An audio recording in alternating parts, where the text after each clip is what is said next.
Okay. So here is a suggested example. So we consider a system with 3 nodes, okay, P1, P2, and P3, and their voting set will be, okay, for example, the voting set for process 1 is P1, P2, for process 2, P2, P3, and process 3 is P3 to P1, okay. You can define any feasible voting sets, okay, but this is one possible voting set. If they concurrently request to enter critical section for these 3 processes, they are all try to enter their critical section. Then it's possible they send the request will send to their voting set, okay, and it's possible P1 got deployed, okay, from itself, but did not get the response from P2, and similarly P2 only got the response from itself, and P3 got the response from itself. So because any process in any time instance, they can only give out one vote, okay. So once the P1 give its vote to itself, then it cannot give its vote to others, okay. So P3 will block is waiting for P1's vote, and similarly, okay, P2 is waiting the vote from P3, and so on. So become a circular waiting situation, okay. So the system will be blocked there. Okay. Yeah. So the purpose for this Mikawa's mutual algorithm is that instead of you request for all the processes permission, you only get the permission from your voting set, and as long as those voting sets they are not any 2 pair of these sets has some intersections, okay, their unit, their join is not empty, then there's a mutual inclusive requirement can be guaranteed, because once a process grant its vote to another process, it will block all the process in the same voting set, okay, and so on. So, but however, it's possible to form a deadlock, okay, and this is just a simple example. So the solution to avoid the deadlock, later other researchers, like I think it was they proposed a modified algorithm for this Mikawa's algorithm. They add 3 types of the message. One is failed, another one is yield, and that's okay. So you add these 2 messages and add other message change. Okay, then it's possible to handle this deadlock. Okay. A failed message means that to avoid, once you find out it's possible to form, for example, from P1 to PI to PJ indicate PI cannot grant PJ a vote, because so instead of just not response, okay, this failed message, the purpose for this message is to inform the requester that I cannot give you my vote right now, because my vote is already given to someone else. Okay, so this failed message contain this information. The purpose for this information is that when the process, for example, PJ receive a failed message from some others, okay, and so PJ would know it's impossible for it to enter critical section right now or in the near future, because someone did not cast his vote, will not cast his vote to him until the others enter critical section and then release critical section and so on. Okay, so this failed message, instead of let the request just block there waiting, okay, they convey some actual information, okay, and this information can be used for a process later to design. Like to even if we get a bulb, get some bolts, but because this receive a fail message, it means in the near future it cannot enter critical stage. So a process can release its bulb, okay, yield its bulb to someone else. So this fail message later can trigger this yield message.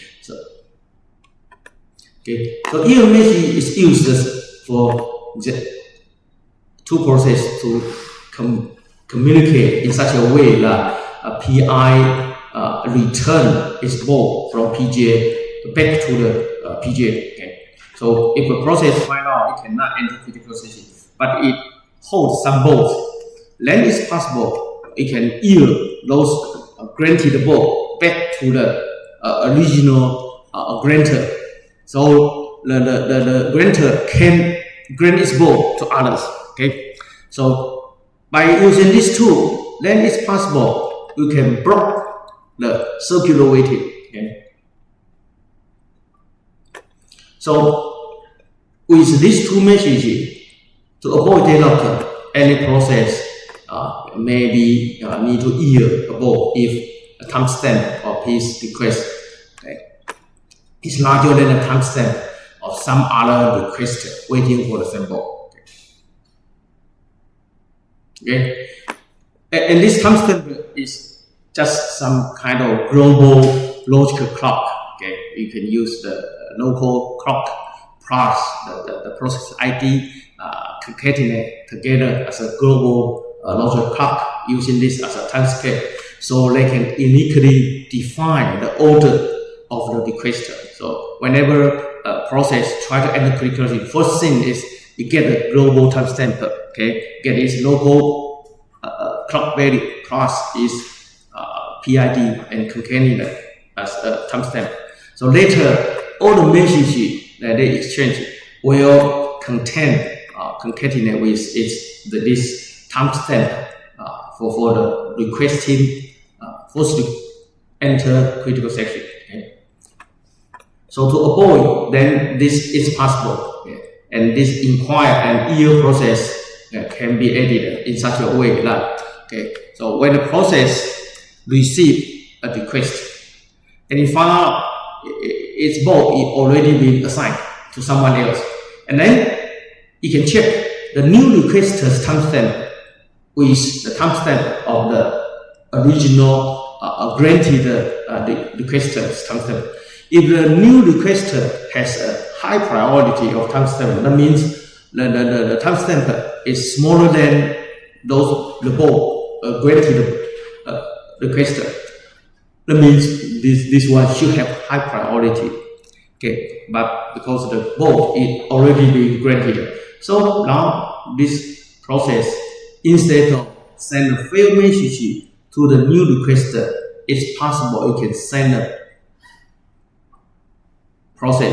a message to the process which it grant its request, its bulb, to ask if that process already entered critical stage, then nothing happens. Then because the process has get all the required bulb, so it can enter critical stage. So we just wait. Okay.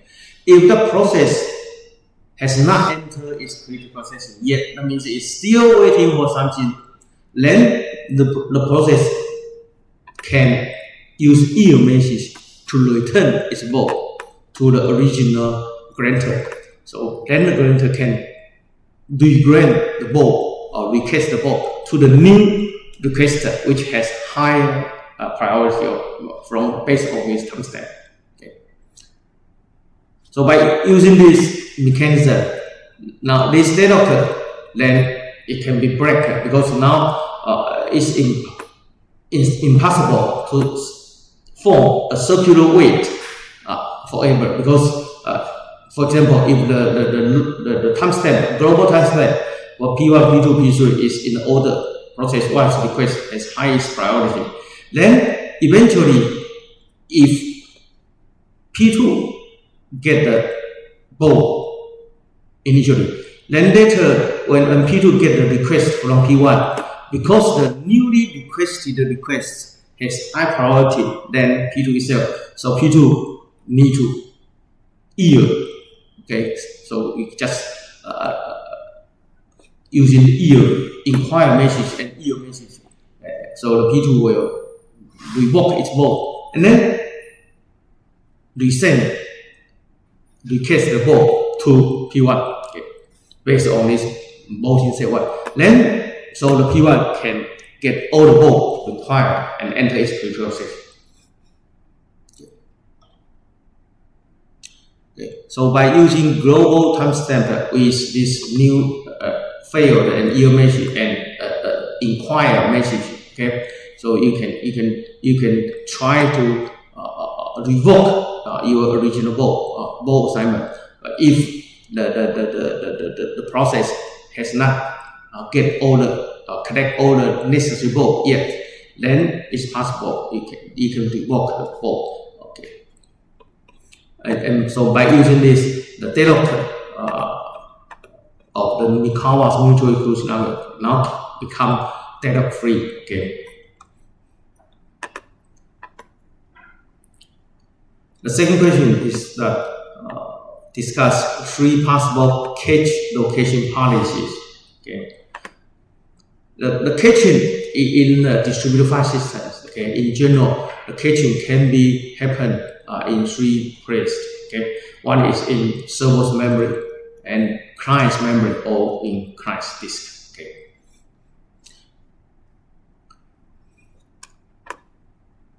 Remember the files for distributed file system, the file, okay, master file in general is stored in server's disk. Okay, so cache. So other than server's disk, you have server's memory and client disk and client memory. Okay, so we have these 4 possible locations. Okay, the server's disk is the host, the place for the files to be kept there. Okay, permanent persistent file will always kept in the server's disk. The other 3 storages, server's memory and client's disk, client's memory, is all possible place to put a cache there. Okay. The purpose is to enhance the performance. Okay. And if the cache is placed in server's memory, that means it's easy to implement because now it's only a server dependent. It did not depend on any implementation of the client software. Okay, as long as server well defined or well implemented, then you can handle it very okay, and it's transparent to client. Okay, so this caching, if cached in server's memory, then it's similar to any traditional file systems. Okay. Because all the file systems, they use some kind of cache in its local memory, okay, for your local file, okay, and so on. Okay. So this implementation is very typical. Okay. If we try to have a cache in client's memory, okay, that means it's possible you can get the base performance. Okay, but the disadvantage for this is that the problem for inconsistent, okay, the possibility for inconsistency will be the highest when your cache is in client's memory, okay, because it can drop, it can be erased in any time instance due to any client side failure, either the power crash or whatever. Okay, any reason if the client host crashed, then the update in this client memories cache will be dropped. Okay, will be lost. Okay, however, you always get the best performance. And another in the middle is the client-side disk. Okay.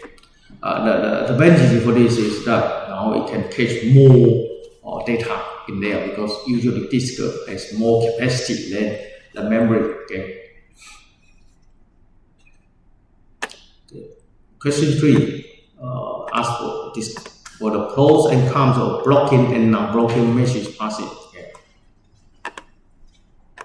So for the blocking primitive, okay, the advantage is that it's very natural and easy to implement, okay, because whenever you use this primitive, okay, the system you get a return when the message is actually delivered. Okay, so the semantic is very simple, clear. Okay, so the disadvantage or weakness is that the sender or the receiver, they need to block there, waiting for the other side response. Okay, or from sender's point of view, if the message is delivered to the receiver and gets acknowledgement back, then it get a return. Okay? If something happens during this transition, then it may be blocked there forever or whatever. Okay? And also because it is the sender or block need to, or receiver need to wait in there for its counterpart for the messaging. So the concurrency degree of the application, sender side application or receiver side application, okay, will be limited. Okay, unless the system provide multi-threading. Okay, so then the application, from the application level or point of view, then the concurrency degree will not be affected. Okay, if the system, the process did not support multi-threading, then this blocking primitive will limit the concurrency capability. And also because whenever you have a waiting, it's always possible to derive the deadlock. So it's possible we can have a communication deadlock to happen. Okay. And for non-blocking primitive, the advantage is that the sender and receiver, they can continue their activity without waiting. Okay, so that's an advantage. Okay. And because there's no waiting, so it's less likely to run into deadlock. Okay. Although semantically there's no waiting, however, because in reality, anything, the resource is always limited. Okay, so semantically, it's no waiting for non-blocking primitive. However, due to the implementation limitation, because the resource is limited, so actually in some extreme case, they may be blocked, or semantically they are not blocking, but because the extreme case, resource shortage or whatever, okay, you cannot get an immediate return. Okay. For example, for non-blocking send, in general, you will get the immediate return is that system has a buffer to hold the message there. If the system buffer are all occupied, then this non-blocking send cannot be carried, cannot be actually executed. It will be blocked there, waiting for the buffer, for system buffer.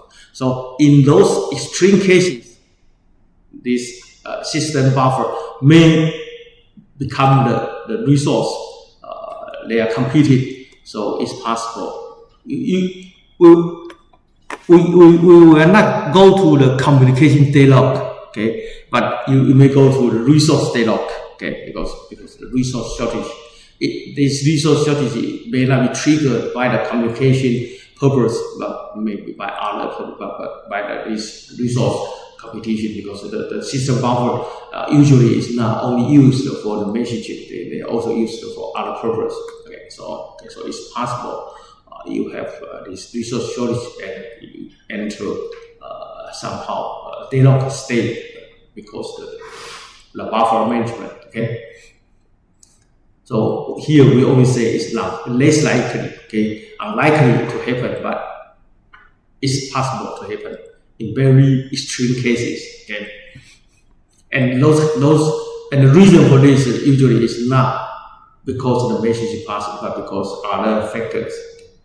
And the disadvantage is that the sender usually they don't know the messages when really delivered to the receiver, and is the receiver actually consume the message or not. Okay, so usually you need to have a way to inform the sender or give sender other primitive to check the status of the message delivery. Okay, and also because we need a buffer to hold those unsent or waiting to be delivered the message. Okay, and this buffer will be locked there until the message actually go to the receiver side. Then those buffer will be can be used. Okay. So the sender they cannot modify the buffer until cleared. Okay, and also you need to have other overhead. Okay, to notify sender and receiver, and also because it's not broken, you usually require more data copy than broken primitives. Okay.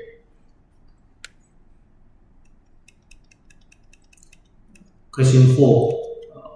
Compare the persistent messaging and transient messaging. Okay.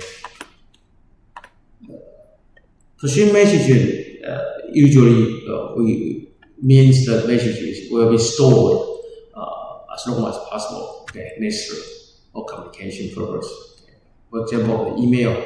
Okay, until the user explicitly erase or discard. Okay. Otherwise, the message is always there. Okay.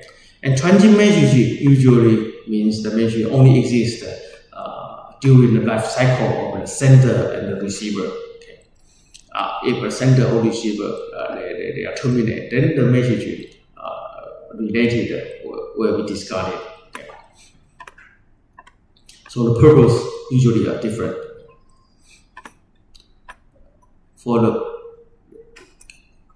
In this case, we try to discuss by using this multicasting, okay, atomic multicasting protocol, CB-cast protocol. Okay. Here we assume we have 4 processors, okay, and their messaging timestamp using this vector clock. Vector means recall the message is sent originally from each processors. Okay, and this sequence number recall how many messages has been received or acknowledged by this particular process. For example, this process A has this vector 3251. That means the last message accessed go through this process A is the message 3. The third message generated by process A, and 2 means the second message generated by the process B has been acknowledged by the process A. Okay, and similarly for this 5. The meaning of this. Okay, and these are the vector values of these 4 processes. Okay, because every process they may see they recognize different global state, different states of this messaging situations. Okay. Now, if process A send a new message to other process, okay, and this new message would have this timestamp 4251, okay, and with the message data. And the problem asking that which process can actually receive. Process means that this is a host. Every host maintained is logical clock. Okay, and once you receive a message from others, then you will check this, compare this vector clocks. Okay, when some situation condition meets then this message will be delivered to the process. Otherwise, the message will be kept in the storage. Okay. And so here we try to we ask the question asks which process will actually immediately receive this message sent generated by A, okay, instead of being kept in buffer. Okay. So based on the protocol of the CD cast, okay, we will check the sequence number. The R is the recorded, S is received. Okay, so let's check the value of this. Okay, so original constant is 3251. Okay, whenever you create a new event, then the sequence number associated with itself will be increased by 1. So the timestamp for this particular message will be 4251. Okay, of course, after you generate this message and send out this process A, this value will be immediately updated to 4 also. Okay, so process B receive this one. You can find out all the other elements are the same, only this one is different, and this new value is R plus 1. Okay, and all others are less than or equal to R. Okay, that means this message with this message generated by A, okay, with this timestamp. That means this message only depends on the message generated by B into the second messages generated by B, and fifth message generated by C with first message generated by D. Okay, so these are causal dependency relationship. So when process B check this value, we find out this 251 is equal or greater than 251 of this carry the new message. That means anything this message depends on, this message, this process is already recognized. Okay, so this message did not depend any message which is not received by process B yet. Okay, so all this causal cause of this new message are also passed away from the point of view of process B. That's why this message can be delivered to process B immediately, because only this one is the new one, but it depends on everything this one also already knows. Okay, so this causal dependency relationship can be guaranteed. Okay, so this message can be immediately delivered to process B.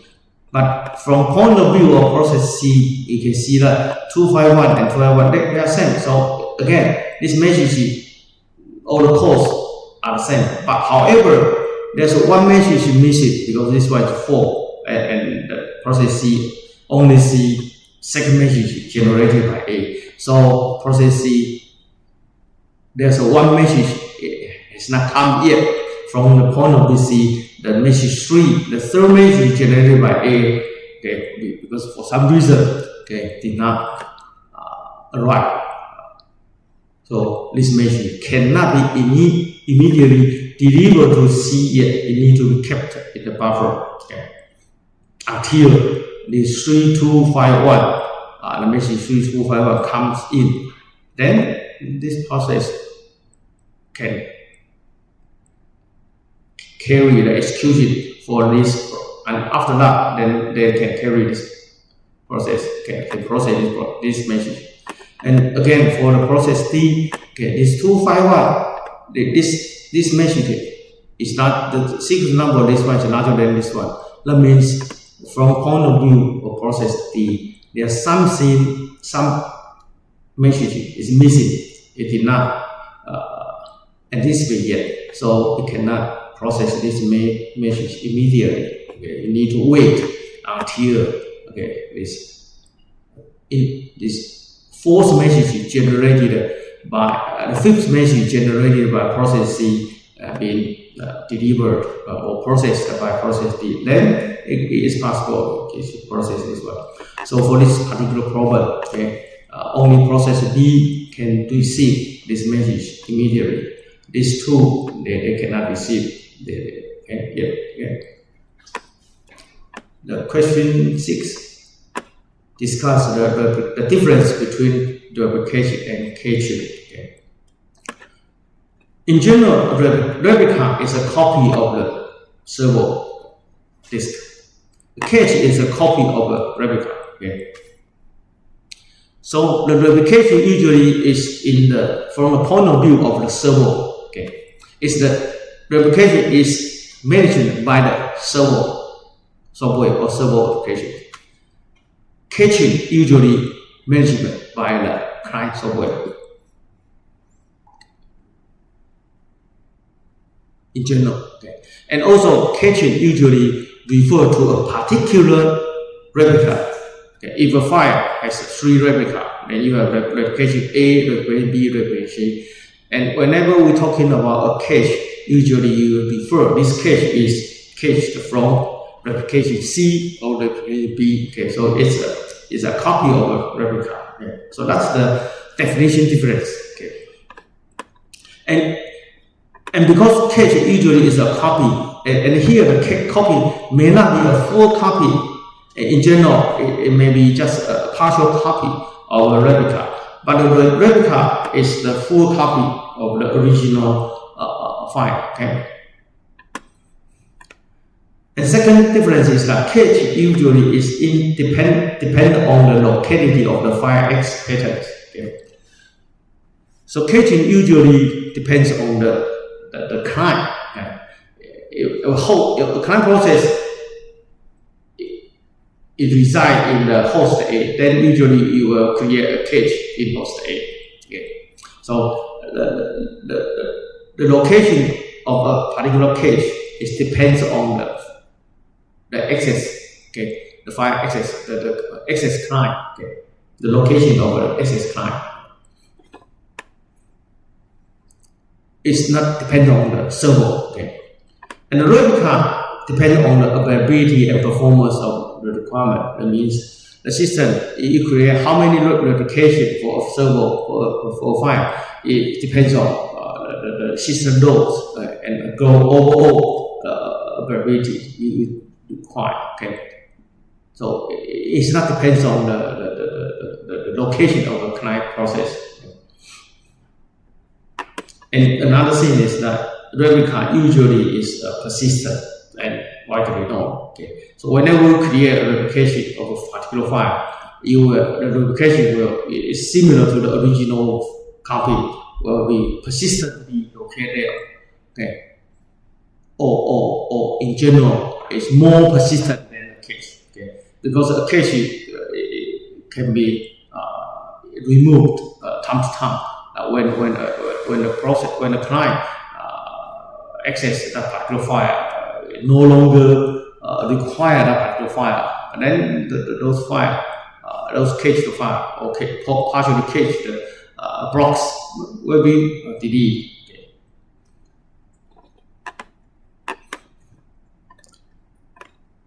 Okay, and this one is similar to this one, to this part. Okay, so the existence of cache depends on the presence of a replica. Okay, so so actually the first point you can say it can be as a 2 points. Okay, it's a 2.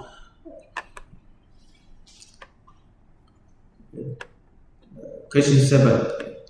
Using the following space-time diagram of the list all pairs of concurrent events. Okay, concurrent event means those 2 events you cannot based on the knowledge you present. You have no way to tell which one is happened before of others. Okay, so if the time is from bottom to up, okay, and these are 2 processes. Event we give the number by E1 to E9. Okay. So from this diagram, you can see that okay, the relationship of happened before exists if 2 events occurred in the same process, then according to this term, okay, the E1 is happened before E2 and happened before E3 and happened before E4 because they are in the same process and based on this real time. And also we have E5 happen before E6, E7, E8, and E9. Okay, also because they are happen in the same process with respect to this time. Okay? And for two processes, they are in two different for two events, they are in two different processes. Then this happen before relationship can only be built up because if there's a relationship exists between these two events. For example, E1 send a message and E6 receive. Then we know the E1 happened before E6, okay, based on this. And also we have this message delivered. E7 send a message and E4 receive. So E7 happened before E4. And also we have E3 happened before E9. So these are only happen before relationship with nodes. Okay. So for process they are in concurrent. That means they don't have there's no happen before relationship between these two events. Okay. For example, E1 and E5 they are concurrent because based on this we cannot determine which one actually happened before the others. Although they are in two different processes, because they are in two different, based on this figure, looks like E5 is happened before E1, but in real world, there's no way we can determine that. Okay? So the concurrent E1 and E5 are concurrent. And also, E2 and E5 are concurrent because there's no happen before relationship can be created, okay, or can inference to derive, okay, and so on. And also E3 and E5, okay.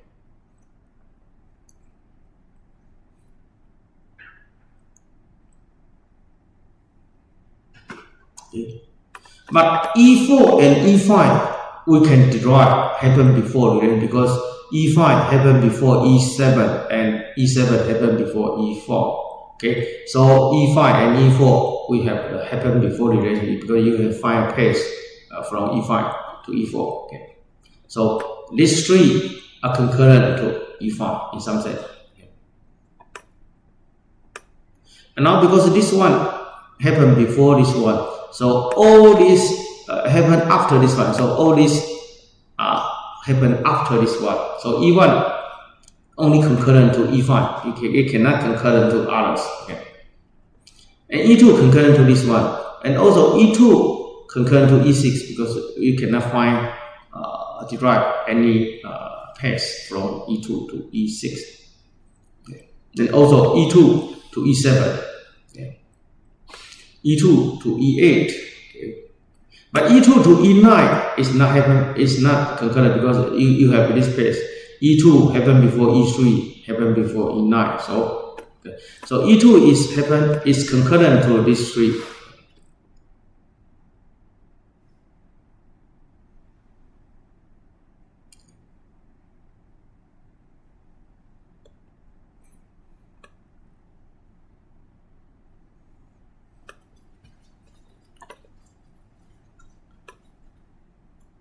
Yeah. So that's it. E3 and E8. Okay, from E3 is E8 only. Yeah. E3 and E7 also.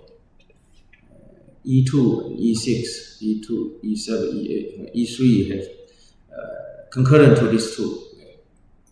And from E4's point of view, okay, E4 is concurrent to these two. Okay, these two. E8 and E9. So okay. Question A.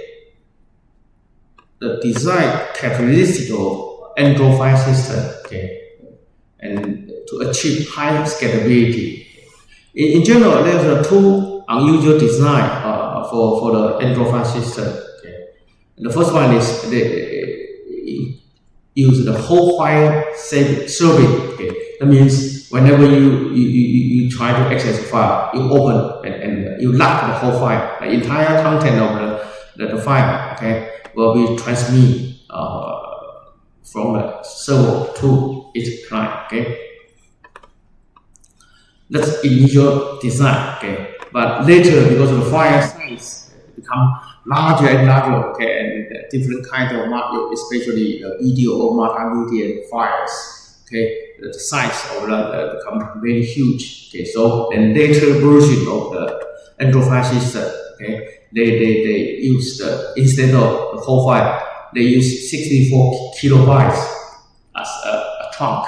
Okay, so every time they catch they move 64K as a block from the server to the client. Okay, so instead of serving the whole file, okay, so in the original design is the serving the whole file, because in the beginning, in 1980s, okay, in that time, the file size usually is small, especially the user created file. Okay, so generally they are text files. There's not much multimedia files. Okay, so. And also the similar to this one is the whole file caching. Okay, and not only they move the whole file, and also they cache the whole file, okay, into the client side, okay, and so on. Okay. Question 9: describe at least 3 file sharing semantics for this distributed file systems.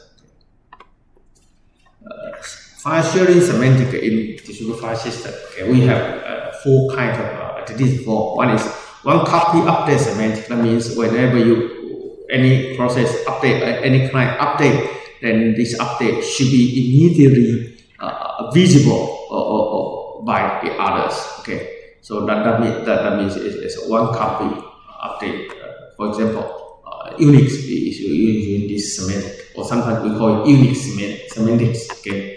So the result of every write operation must be visible immediately. Okay. The second one is a session update semantics that's proposed by the Android file system. That means only after close, then the update of the particular file become visible. Okay, the result of the write. So that means the close of file in the time. The previous update associated with that particular file now become visible. Okay, be refreshed into the server side. Okay, the third one is append only update semantic. Okay, in the recent distributed file system, for example, this Hadoop distributed file system, they use this semantic. That means you cannot update the content. You can only update the content. You can only enlarge the content. There's no way. Once the content is written to the file, it always existed there. You can only append. Okay, so we call it append only update semantics. Okay, that will never be updated or modified once it has been written to a file. So only new data can be appended. Okay, the reason for this is just maintain all the records there. Okay, so anything happened, you cannot be released, okay, removed. Okay. And that one is copy on write update semantics. Okay, that means if a file system support copy on write, okay, that means that then this semantic will be used. When the process requires to modify a shared file, a copy of the original file will be created for the requester. And so if another process has already modified or hold the reference up, otherwise the original file will be considered immutable. So copy on write means the file can be shared by multiple clients simultaneously. But this share is only for read. Okay. But if anyone try to update, then you will create a new copy for those update requested. So the writer will write to these new copies, and for those readers, original shared readers, they still use the original one, and so on.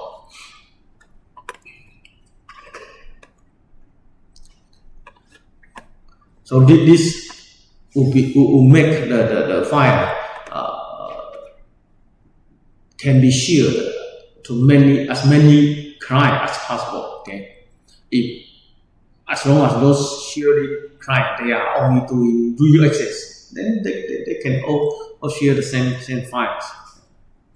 But whenever a particular file access process try to update, then the system will automatically create a new version, for that the particular process. Okay, and the original version will still be used by the other process, and so on. So if the supervisor support this semantics, then it will also support multi-version of the files. Okay, and the difference of these versions and the creators of these new versions will be well documented, maintained, and so on. So later the users and the application will know, okay, which version of the file they try to is meaningful for each application. So, the question 10. In the central server algorithms for mutual inclusion, okay, if we have a central server to support mutual inclusion, describe two situations, two requests are not processed happen before orders. Okay, it's just in general for central server situation, that means the server maintain everything, right? So whenever you try to access, you send a request to the server. Okay, and if two process has this happen before order, however, the message sent from the one which happened before happened earlier may be delivered in some reason. The request delivered later than the one which happened after. Okay, so it's possible. For example, here is a typical example. If a process A send a request for entry, and then after that it send a message to B. Okay, and receive M, B will send a request to the same entry. Okay, so you can see that the request RA is happened before request RB, right? Because we will have this message N in the to carry this relationship. Okay, to satisfy the happen before order, RA should be granted before RB. However, because of some reason the message may be have different delay, because process B and process A may be in two different machines. Okay, and the server is far away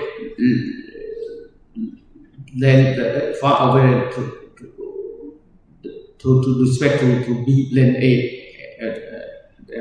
than B. Okay, so the distance between the server and the A is far larger than distance between B and server, and so on. So it's possible that RB arrive server before the RA. Okay, so but because of the central server's algorithm, they just process the message according to the received time. Okay, and so on. So for simple central server algorithm, okay, the mutual inclusion guaranteed, but they may not be satisfied this happen before relationship. Okay.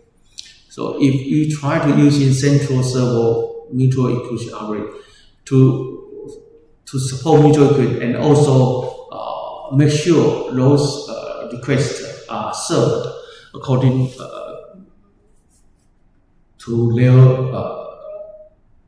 occurrence, okay, satisfied happen before relationship, then you need to have other mechanism to justify this. Okay, for example, simple one is that you use a logical clock. Okay, logical clock is enough. Okay, in some sense. So whenever process A send the request A, then you have a logical clock and send a message to B. So this logical clock will carry out to B. So when B receive, then you will update this logical clock according to this message B's message M's timestamp at least greater than that. Then so the logical clock for this RB will be larger than logical clock of RA. So later when the server will use this logic clock to serve those requests. Okay. Question 11. Discuss the following operations. Which one is idempotent? Idempotent means they can be carried. This send operation can be carried multiple times without any side effect. Okay. So let's see. The first one is pressing an elevator call button. Okay. You pressing the button inside the elevator or outside the elevator. Okay. You can push the same button multiple times. The result is the same. Okay. So it's idempotent. Okay. For example, you want to up, you push multiple up. The elevator eventually will be up. Right? The second one is sorting a list. Okay, this function you sorting a list and then you carry this function multiple times. The result is still will be the same if the sorting algorithm is fine. Okay, is correct. Then the list will be sorted. Okay. The last one is appending to a file. Okay, yeah. Appending to a file is not idempotent because you append the same thing twice to the file. Then in the end of file, these two items will be there instead of one. Okay, so if you append multiple times, then the file will be different. Okay, so the first two are idempotent. Okay, because elevator will stay in the requested state. For sorting, you sorting this after the first sort, you issue another sort. For a sorted list, it's still sorted. Okay, will not make the sorted list become unsorted. Okay, and so on. But the append file to append will add twice. Okay.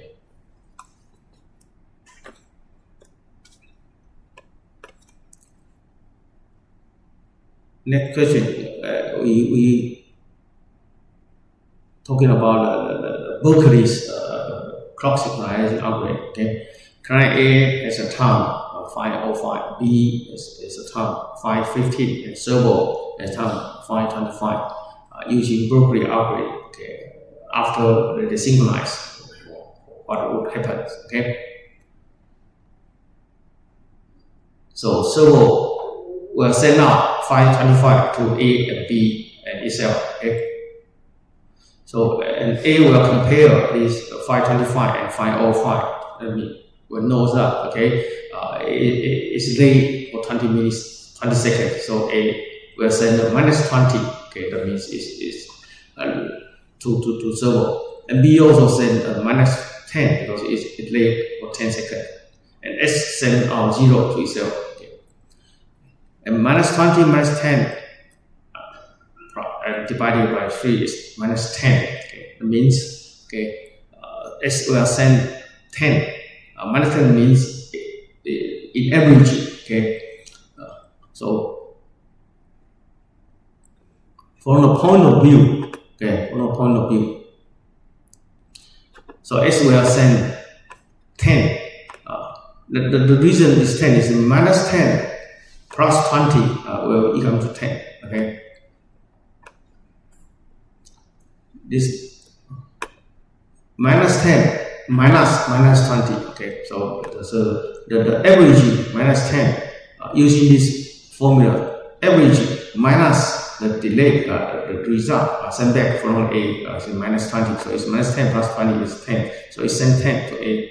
And again, it's -10 minus 10, so it's 0, so you send 0 to B, and send minus 10, minus 0 is minus 10 to itself. Okay, so when A receive this 10, that means okay, you will adjust its clock from 5:05 to 5:15, and B receive 10, so you adjust its clock to 5:15, and servo adjust its clock from 5:25 minus 10 to 5:15 also. So after this adjustment, okay, their clock should be close to 5:15. Okay, that's the synchronization purpose. Okay. Next one, two kinds of physical clock synchronization. Okay. One is external, one is called internal. Okay, we ask and these four questions: what is external, what is internal, and then if a set of clocks they are external synchronized, is they also internal synchronized? And also, okay, if a set of clocks they are internally synchronized, are they externally synchronized? Okay, so these questions are simple, straightforward. Okay, external means they are synchronized to a UTC source, okay, universal time clock. Internal means they are synchronized within their groups, okay, within itself, okay, within this set of processes. Okay, they don't reference to outside clocks. But for external synchronized clocks, of course, they are all internal because they synchronize to an outside source. So they are also synchronized within some limits, some intervals. Okay, and if set they are internal synchronized, that they may not be external synchronized. So, the next question. For distributed mutual exclusion algorithm, okay, what are the essential requirements for this mutual exclusion? Okay, in general, you have these three essential requirements: safety, liveness, and happen before ordering. Okay.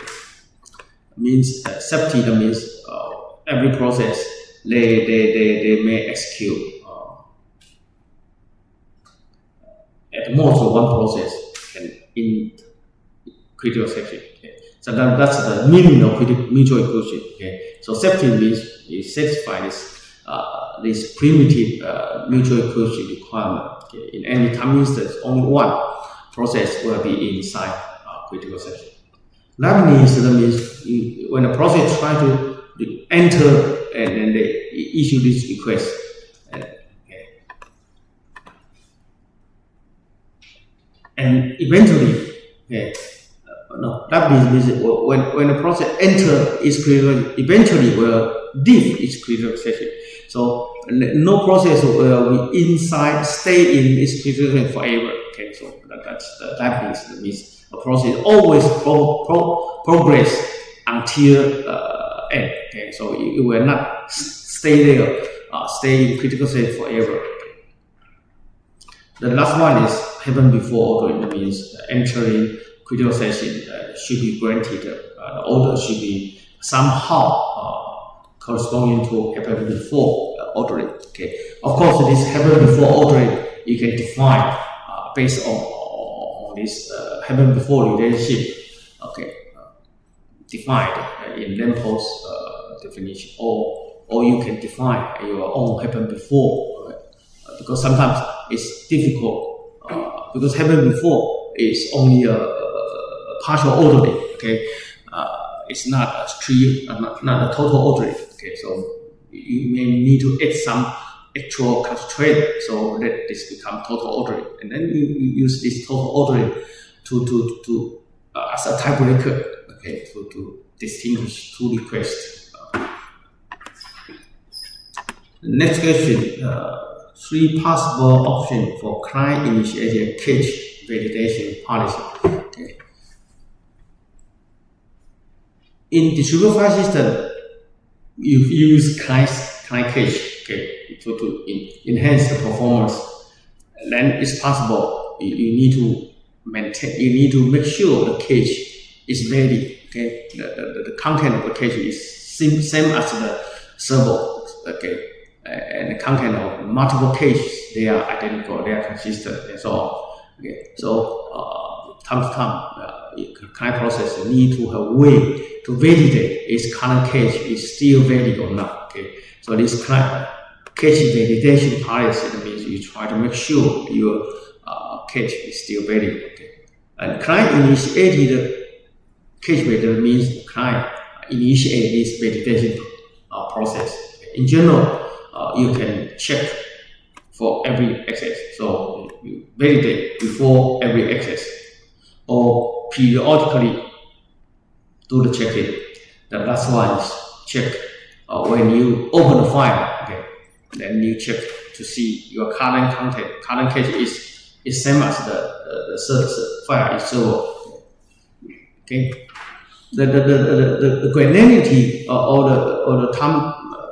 The duration of the time interval for the checking are different. Okay, check it only when open the file. Of course, you have a longer, larger granularity. Okay, once you open, you assume the file will not be updated, so you get the current version. Okay, periodic check means this. Okay. So in general, if you use this open checking, whenever you open the file and you check, okay, you validate your client. Okay, you only validate your cache in open. That means this usually used for read-only access. Okay. Periodic checking usually checking for every access, usually for those access have a lot of updates. Then you should be able to do this. Okay. And periodic checking means the update is not so frequent, but sometimes it's possible. Okay. So depends on your update frequency. You can incorporate these three different kind of policies. Okay. Describe the stateless and stateful servers. Okay, but a stateless server usually means that the server did not keep the information, the current information of the client. Okay, and the server usually treat every incoming message independently. So every incoming message is seen as independent request. The server has no knowledge about, no prior knowledge about this incoming message is associated or dependent on other messages and so on. So they treat every incoming message as a whole. Okay, integrated unit, and it can process based on the information contained in each request. Okay.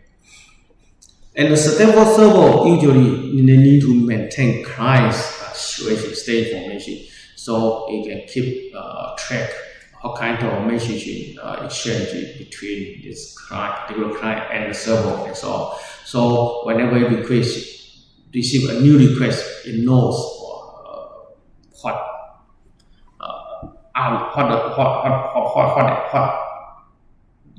this message is related to others, previous ones. Okay, so they can use a lot of this recorded information to process the new one and so on.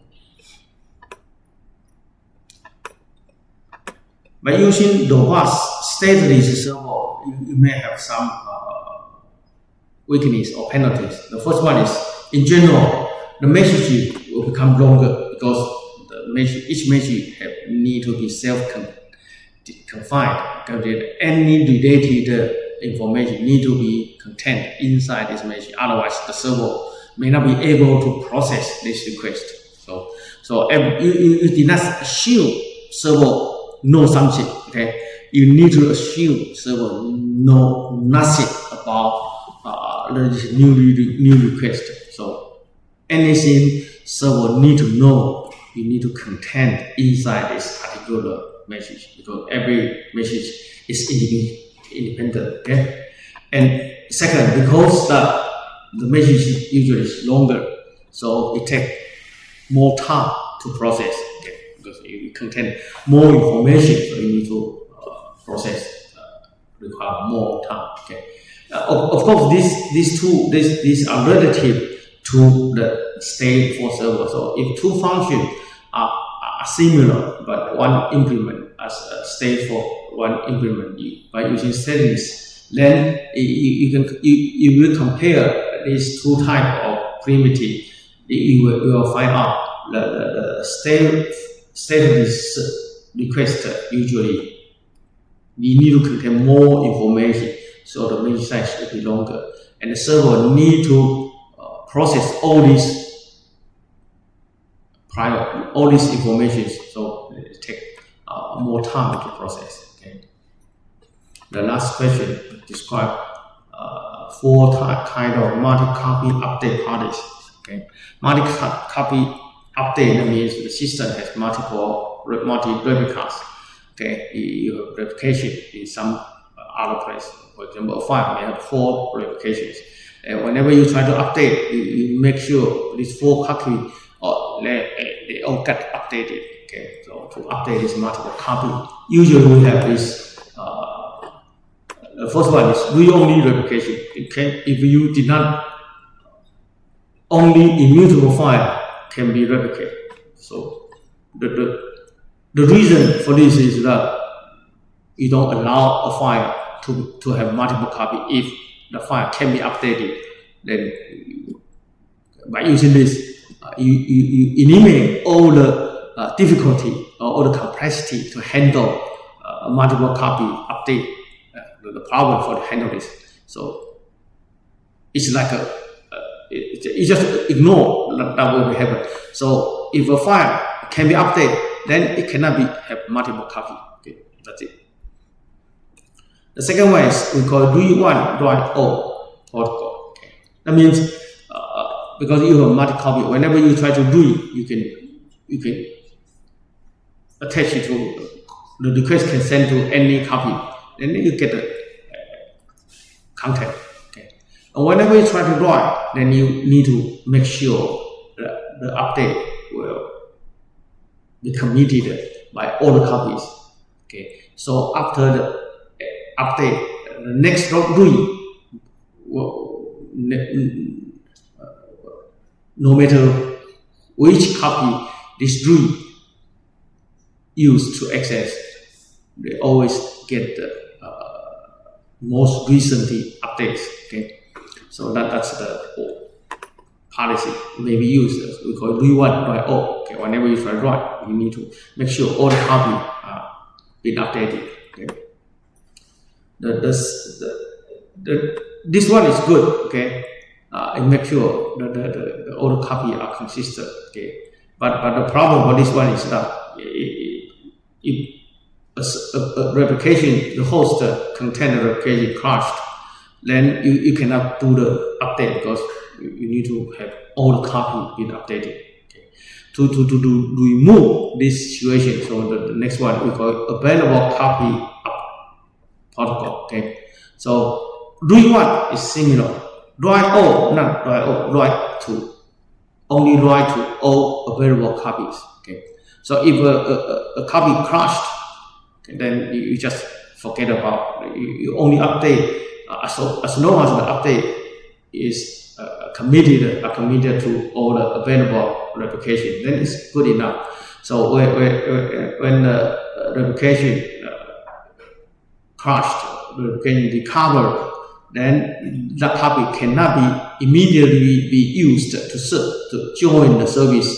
The system will try to update that copy to the current one. So you just get the newest version from other copies to review the crashed copy and so on. Okay, so the available copy update later usually in general, in practice, it's similar to the rewind by all with recovery. Okay, so this in practical, most systems, if they try to use this kind of protocol, they will use this protocol. Okay, and rewind write to available copies.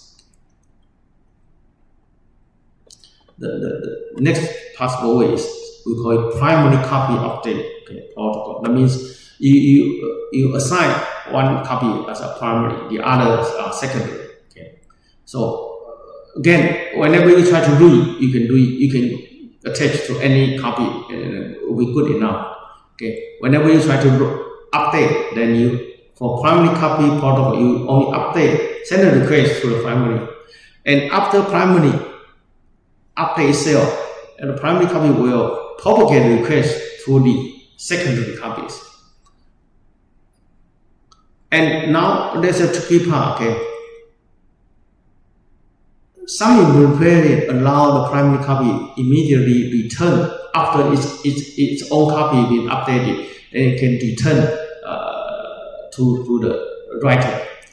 Some implementation require that the update be propagated to all the secondary, and they are committed. Then you can make sure that they are all committed. Then the return acknowledge can be sent back to the requester. Okay, so that depends on your implementation. Okay.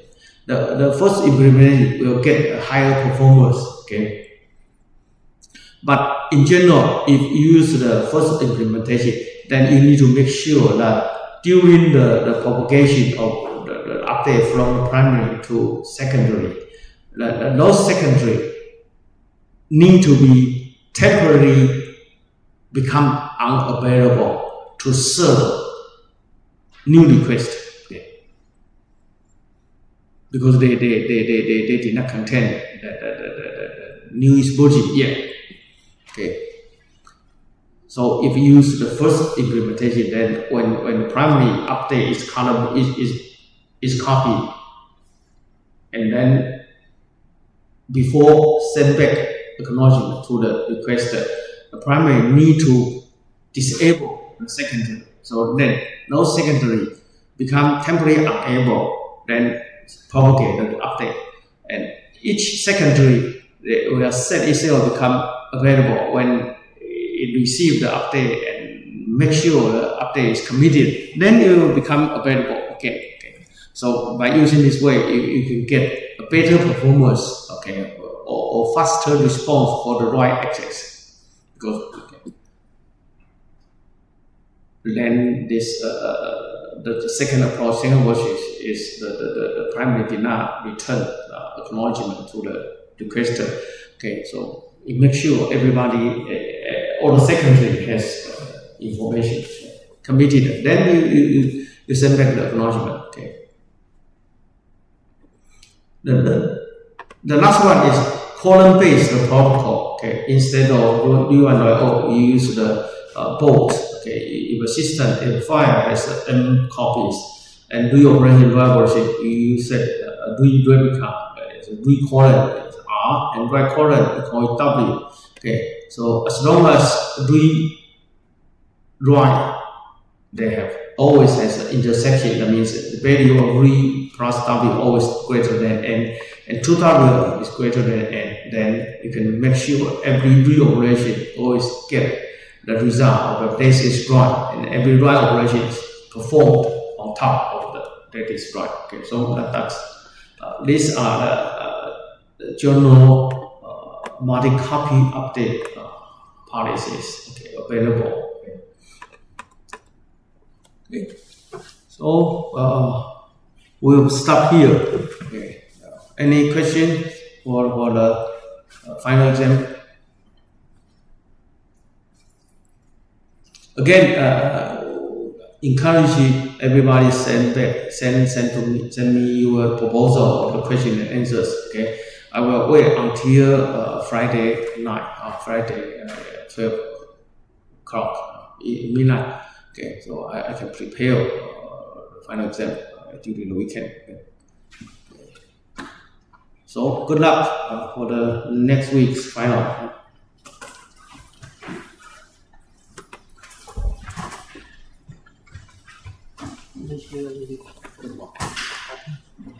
Anh lo pin.